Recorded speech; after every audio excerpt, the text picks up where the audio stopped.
आए उस्तया तिर कुटी लादर सरयाया कराए उस्तया तिर कुटी लादर सर आए सोन महल में परिया नाचे चढ़ के देख चुबारा देख लो ए पिया प्यारा चढ़ के पिया प्यारा देख लो पिया प्यारा चढ़ के लो पिया प्यारा अरे माँ सोन का बड़ा तारा माँ बैठी तीनों दारा माँ सोन का बड़ा तारा माँ बैठी तीनों दारा कमर गुफा की झांकी खोलो वहाँ से निकलना भारा देख लो पिया प्यारा चढ़ पिया प्यारा देख लो पिया प्यारा चढ़ देख लो पिया प्यारा सतलोक है अलख गम दरबारा सतलोक है अलख गम दरबारा गुरु राम सिंह बैठे आसन पे देखा चंद को सहारा की गन चढ़ देख पिया प्यारा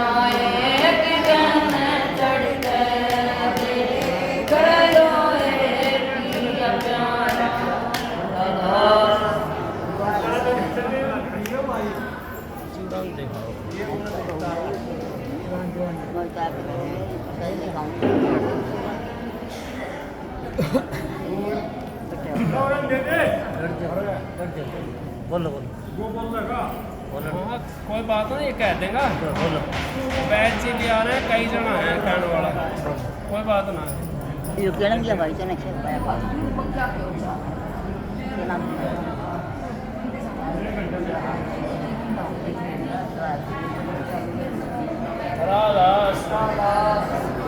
हरादास स्वामी काका दयाल की दया हरादास स्वामी साहब हरादास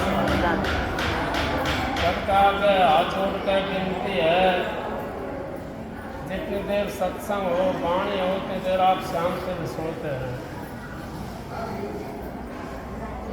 आज ये पूर्णमासी का दिन है ये बड़ा पवित्र दिन होता है क्योंकि इसके अंदर सारी चीज पूर्ण हो जाती है परम संत हजूर तारा सिंह जी महाराज कई जन उन्होंने संसार के अंदर आकर के संत मत का ऐसा रूप का मारा और दुनिया उनकी तरफ खींचती हुई चली गई क्योंकि संत महात्मा जब संसार में आते हैं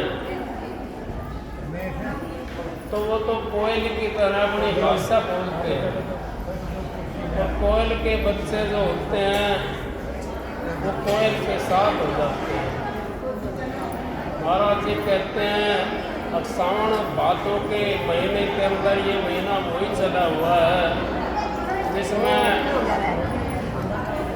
जी पानी ना पिला पानी जिसने पीना हो वो बाहर जाकर सावन का जो महीना है ये संत मतों ने इसकी महिमा कोयल से और काग से की है। कोयल जो होती है वो काग के अंदर अपने अंडे रख कर के चली जाती है और काग से पड़वा करके और दूसरे पेड़ के ऊपर बैठ करके वो भाषा बोलती है अपनी, तो कोयल के बच्चे कोयल के साथ हो जाते हैं और काक के जो बच्चे हैं उसी घोंसले में रह जाते हैं। तो महाराज जी कहते हैं संत मता आकाश सुत बैरी को दे काका हाथ पढ़ाए के फिर अपना करो। अभी संतों का मत ऐसा है अब ये औरों से पढ़वा करके और वो अपनी बोली बोलते हैं कोयल की तरह, और कोयल के जो बच्चे होते हैं, जो संतों के जो जीव होते हैं, वो संतों के साथ में आ जाते हैं। उनका भी भाग अच्छा होता है और उस महात्मा का, उस संत का भी भाग अच्छा होता है जिसको संगत मिल जाती है। क्यों कहते हैं महाराज जी, अब साधु भी संगत के बिना कुछ नहीं कर सकता और संगत भी उस संत के बिना कुछ भी नहीं कर सकती। तो कहाँ से करेगी वो, उसको कहाँ से आएगा, उसको कौन बताएगा संगत को। तो संतों का जो मता है वो कोयल की तरह बताया है। आपने ये पता है अब परमात्मा की जो भक्ति करते हैं, जो परमात्मा का नाम लेते हैं, जो सतगुरु के शिष्य हैं, जिन्होंने सतगुरु से नाम लेकर के भक्ति शुरू कर दी, वो तो कभी भी खाली नहीं रहता। क्यों नहीं रहता खाली वो? अब उसका तो उस मालिक से मिलाप हो जाता है, उस सतगुरु से मिलाप हो जाता है। उस कोयल की तरह कोयल के बच्चों का उस कोयल से मिलाप हो जाता है।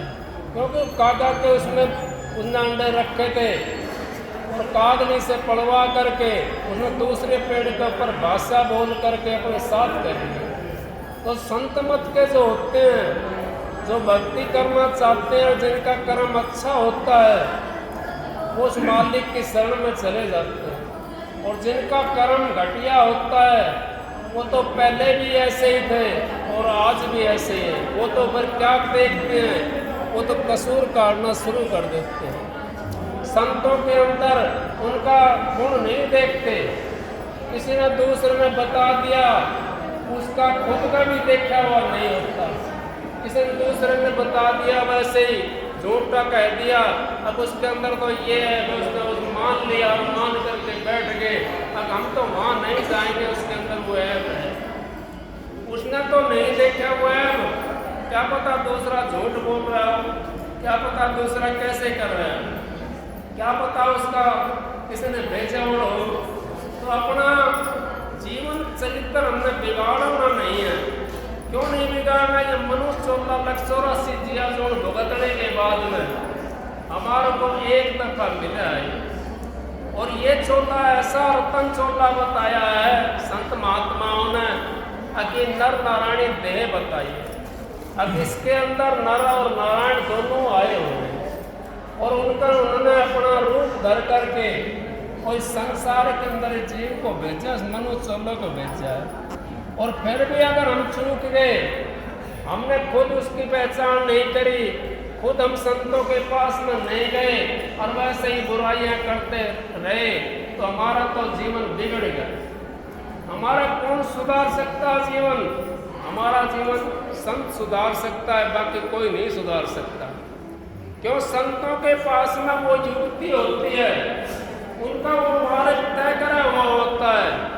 जिस मार्ग पे हमने जाना है, जिस मार्ग पे हमारे को मुक्ति मिलेगी, उस मार्ग तय करा हुआ होता उन्होंने। और उस मार्ग जो तय करा हुआ है, उस मार्ग पे हमारे को भी ले जाते हैं वो, और हमारे को ले जा करके हमारे को मुक्ति धाम में पहुंचा देते हैं। संत महात्मा जो आते हैं संसार में, वो किसी से कुछ लेने के लिए नहीं आते, वो तो हमारे को देने के लिए आते हैं।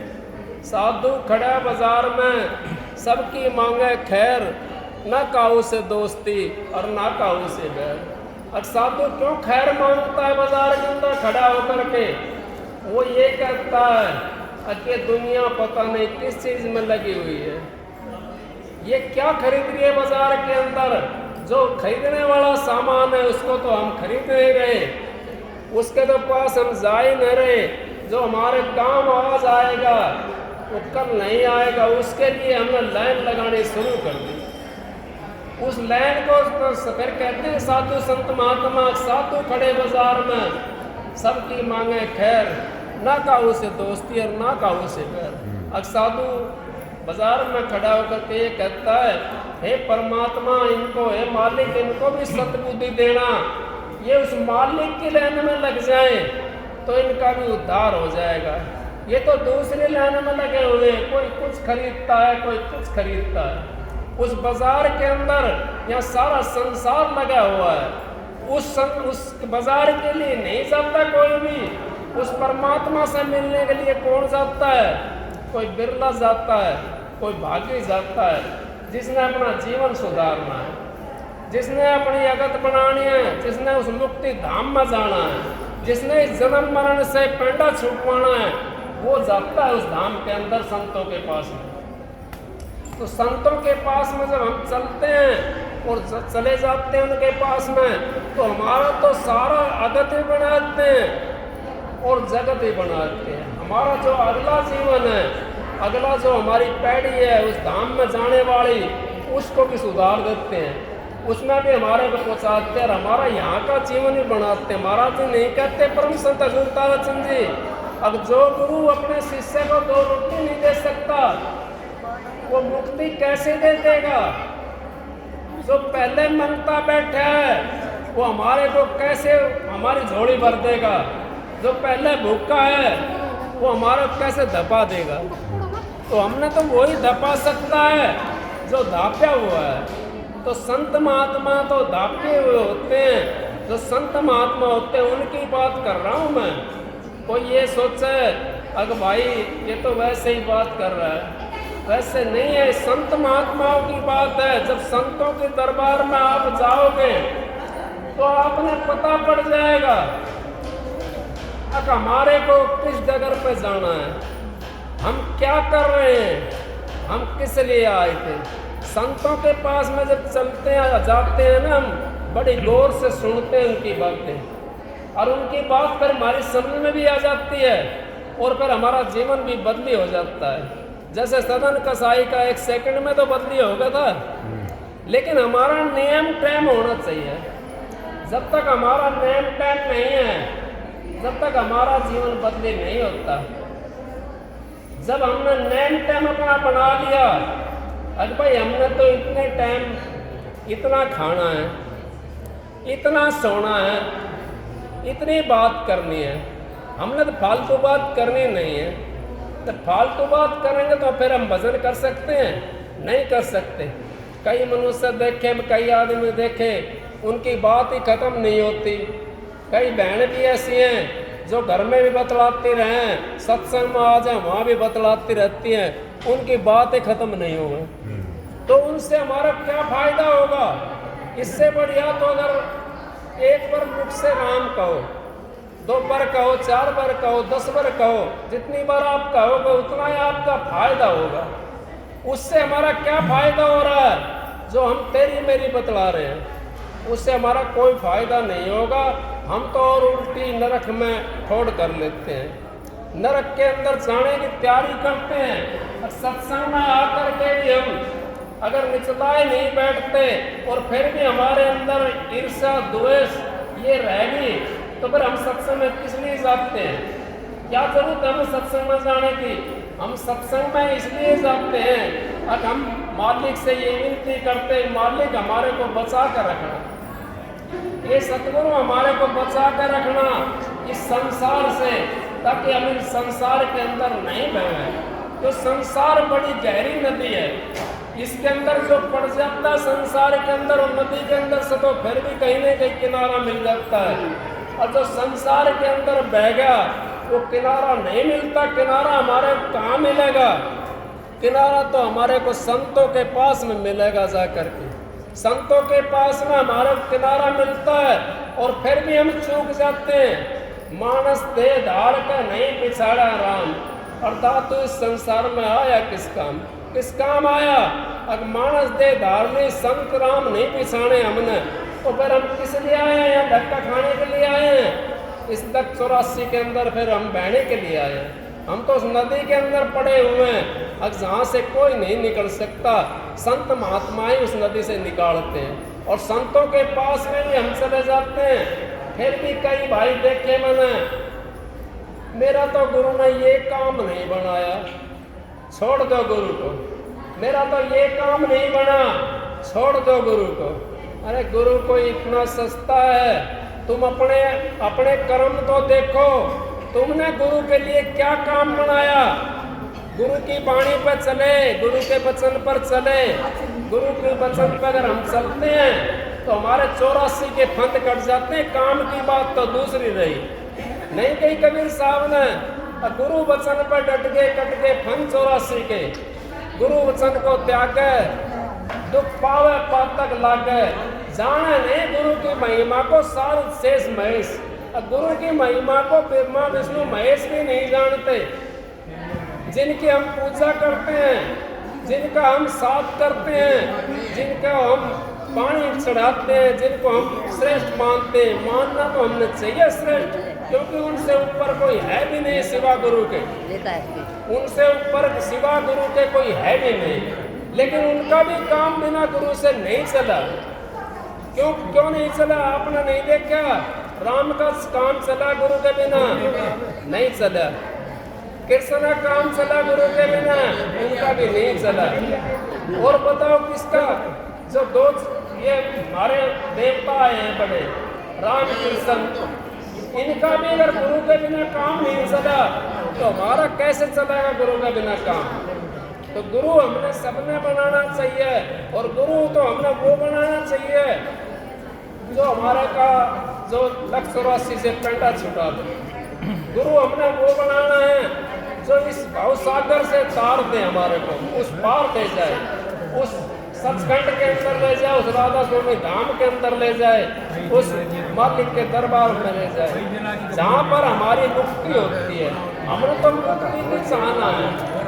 फिर कहिए नहीं कि कहती बहन जी, अब चाहना एक राम नाम की सारा धोना धो देगी, और इससे तुझे चाहना है तो दुनिया जान से खो देगी।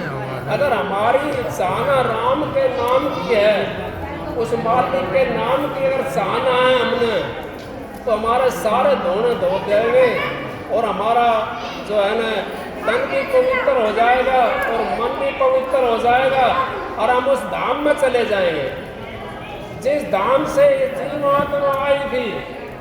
उसी धाम के अंदर वापस चली जाएगी।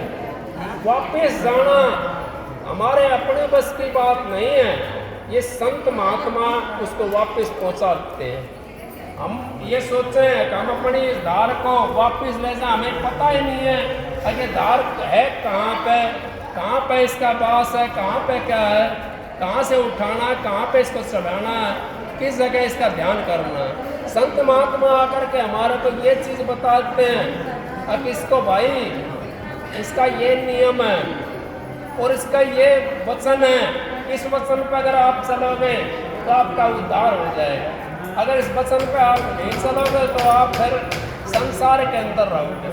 संसार के अंदर से संत महात्मा हमारा काट देते हैं। वो इतना सरल जीव को दुख भी तकलीफ भी नहीं होती। जैसे किसी कांटा लग जाए और कांटा गहरा लग गया, कांटा गहरा लग गया तो उसमें खींचने में तो दर्द हो रहा है, और उसके साथ में एक इंजेक्शन लगा दिया जाए और कांटे की तरह इंजेक्शन लगा दिया जाए तो कांटे को आराम से निकाल और इंजेक्शन को निकाल ले।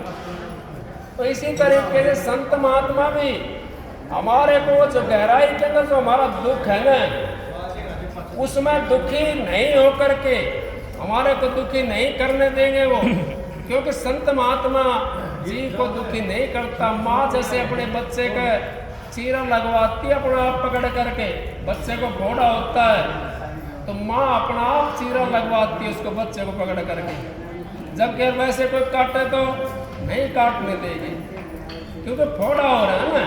तो इसी तरीके से संत सतगुरु भी हमारे को वो काम कर देते हैं हमारा, और हमारे को उस धाम में ले जाते हैं, हमारे दुख से छुटकारा करके उस मालिक के दरबार में पहुंचाते हैं। उस मालिक के दरबार में जब हम पहुंच जाते हैं तो हमारा 184 का फंद छूट जाता है। इतना 184 का फंड हमारा नहीं छूटता, इतना हम उस दरबार में नहीं पहुंचते, क्योंकि हमने तो सतगुरु के दरबार में पहुंचना है। और सतगुरु वहाँ धाम से बंधे होते हैं, उनका तो वो अनामी धाम होता है, वो तो राधा स्वामी धाम से आए होते हैं, वो तो क्षण में यार क्षण में हो, उनका तो एक पलक मारने की देरी, सुबह न कुदरत तेरी, और वो तो एक पलक के अंदर वो सारे ब्रह्मांड के अंदर डोल जाते हैं, सारे सचखंड के अंदर डोल जाते हैं। हम तो क्या है, हम तो तेरा मेरे में लगे हुए हैं, चोरी चुगलियों में लगे हुए हैं, ये क्या कर रहा है, वो क्या कर रहा है, इसी में लगे हुए हैं, इसी में अपना जीवन सारा व्यतीत कर दिया। इतना अगर हम दूसरे की तरफ देखें, अगर अपनी तरफ देखने लग जाएं, नहीं कही कबीर साहब ने, बुरा खोजन में चली बुरो न पायो कोई, जब तन खोजो आपनो तो मुझसे बुरो ना कोई। अगर मैं अपनी बुराइयों को देखने लग जाऊं, हम दूसरे की बुराइयां देखते हैं, अपनी बुराई नहीं देखते। अपनी बुराई देखनी तुम्हारे अंदर तो बुराइयां हैं। शब्द सुनाओ जो एक आधा शब्द सुनाओ, देखेंगे तारी, फिर बैठ जी आ जाएंगे, वो आ जाएंगे, शब्द सुनाओ। ले भाई, दे भाई, इन्हें दे दो। कौन लो भाई, ले लो यार, बोल रहा था इस बात की बात होगी भाई साहब चला जा के हम चला जाना भाई तेरे की जा और क्या टाइम का ख्याल रख भाई, टाइम से रहो ना, कोई परेशानी नहीं किसी ने, टाइम से रहो।